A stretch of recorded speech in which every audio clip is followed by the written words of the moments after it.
whatever it takes to get you to try harder, read more, set your goals, and go for it. Here's the next attitude disease. Overcaution. Some people never will have much. They're too cautious. Now, you can also be too reckless, but you can also be too cautious. This is called the timid approach to life. And my caution was always the risk. Risk used to drive me right up the wall. I used to say, what if this happens? It's called the language of the poor. What if this happens? And on top of that, if this was to happen, look at the fix I'd be in. I better not try. I could always ace myself out. Then I'll tell you what changed my whole life when I finally discovered it's all risky. The minute you were born, it got risky. If you think trying is risky, wait till they hand you the bill for not trying. If you think investing is risky, wait till you get the tab for not investing. See, it's all risky. Getting married is risky. Having children is risky. Going into business is risky. Investing your money is risky. It's all risky. I'll tell you how risky life is. You're not going to get out alive. That's risky.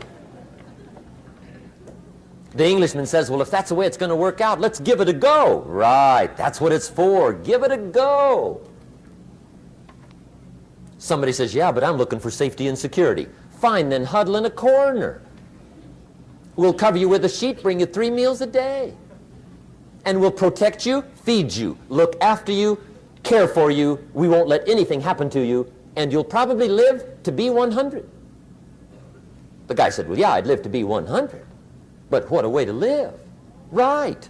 What a way to live, safe and secure. Don't ask for security. Ask for adventure. Better to live 30 years full of adventure than 100 years safe in the corner.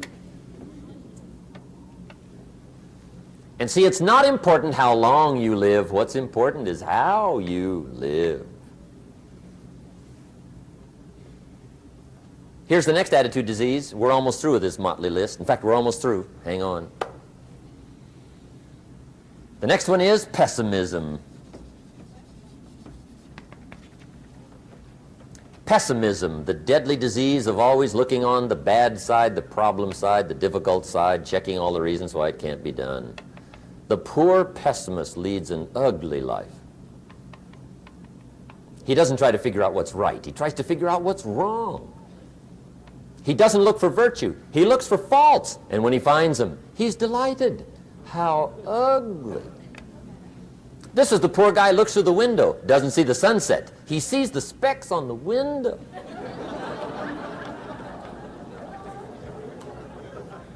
And this is the poor guy, right, who rushes up, takes such leave of his senses. This guy rushes up and he says, I've got 5 good reasons why it won't work.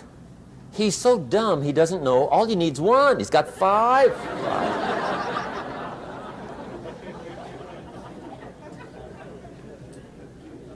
To the pessimist, the glass is always half empty. To the optimist, the glass is half full. Why would the same measure affect people 2 different ways? Answer, it all depends on how you look at it. Our lives are mostly affected by the way we think things are, not the way they are. The way we think they are affects us most. There's a subject we don't have time to get into tonight called better thinking habits. One of the major things Shove taught me when I met him, he said, poor thinking habits keeps most people poor. Not poor working habits. Most people work hard, but they don't think hard. And Shove taught me that the mind is like a factory, a mental factory. And whatever you think about all day long pours ingredients into this mental factory. And that's what builds the economic, social, financial fabric of your life. He quoted me a Bible phrase that says, as you think, so you become. How awesome. when he talked about poor thinking habits, he had me. I used to start the day reading the morning newspaper. I mean, you can believe that or not. I'd get a cup of coffee and read the paper. I'd load up on wars and riots and murders and stabbings and killings and bank robberies and muggings and car wrecks and tragedies.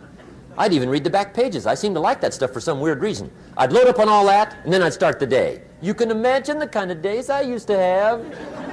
You walk around on your financial knees. They call you economic peewee.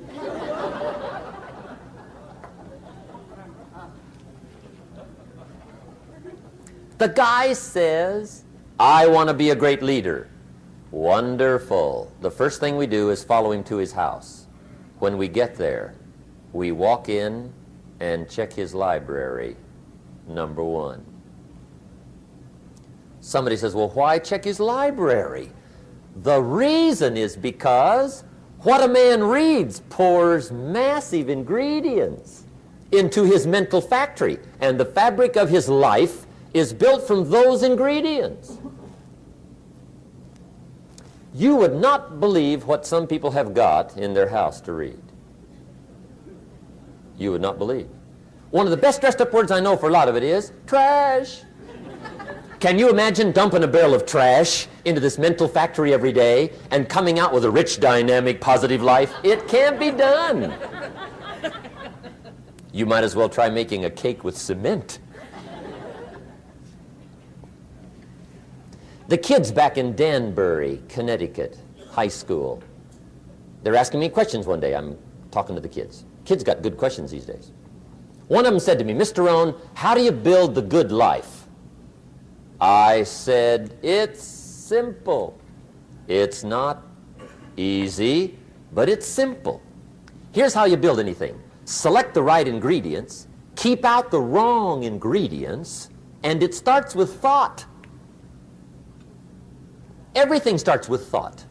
So you must be wise and careful what you think about, because that starts everything.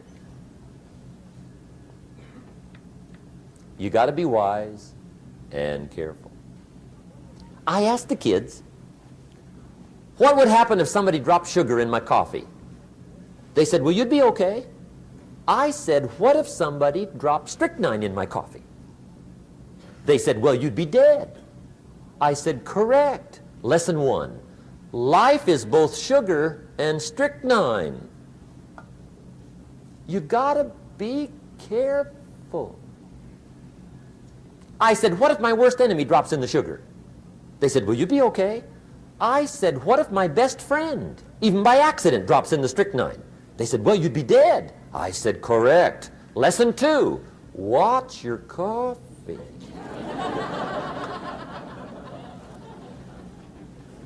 You got to be careful. See, it doesn't matter who hands you the bad stuff. It doesn't matter where you get the bad stuff. It'll still do its damage on your bank account, wherever you get it.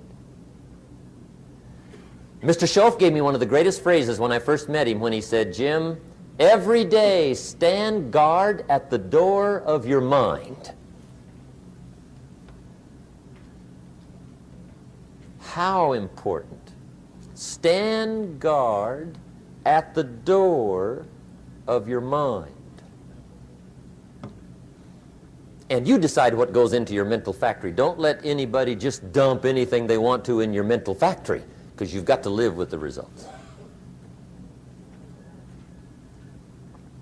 Okay, here's the last disease, and we're through with this list. In fact, we're almost through. Hang on. The last subject is very brief. The last disease, but this one is deadly. Engage in this one, indulge in it even slightly, and you might as well forget the future, because it's going to forget you. Complaining, crying, whining, griping, a Bible word called murmuring. See, that'll ace your future. Spend 5 minutes complaining, and you have wasted 5. And you may have begun what's known as economic cancer of the bone.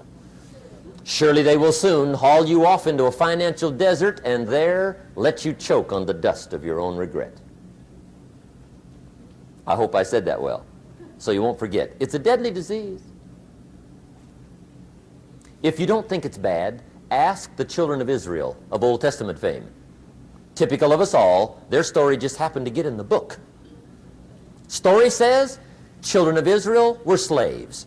God performed a series of dazzling miracles and got them out. And now they're heading for the promised land. Remember the story? Heading for the promised land. Tragedy of the story, they never got there. Reason. From day one, they started to complain. They griped about the water. They griped about the weather. They whined and cried and griped about the food. They griped about the leadership. They whined and cried because it was too far, too cold, too hot, too difficult, too miserable. I mean, they whined and cried for years. Finally, God said, I've had it, trip canceled. Or something like that. The story says they died in the desert, never got to the promised land. Which I think means two things. Indulge in this long enough, you get your future canceled. And I guess it also means even God himself can only take so much.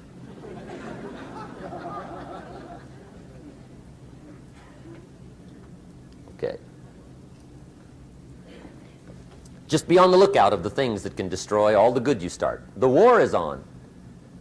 And this evening, tomorrow, mentally, personally, socially, economically, you got to make sure you're winning the war. And this is part of it.